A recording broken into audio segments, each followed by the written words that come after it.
开始接到这个带新疆男班的任课老师和这个班主任的工作的时候，压力确实很大。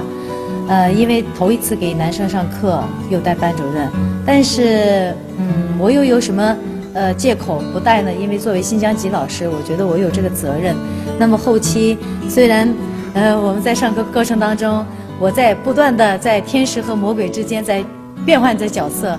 但是总而言之，我是非常热爱我的学生们，也热爱我这份工作，也非常感谢同学们的支持。我是2011新疆第3班的班长白鹤提尔，我们从新疆来到这个大学，就是学到了不同的民族的舞蹈和不同的民族的文化，也学校给我们给了一个良好的学习的环境。在4年当中，我们要感谢我们林大舞蹈学院的各位领导、老师们，还有班主任，为我们的付出和教育，谢谢老师。Assalamualaikum hörmətli televizor alanındakı ata-analar, körümellər.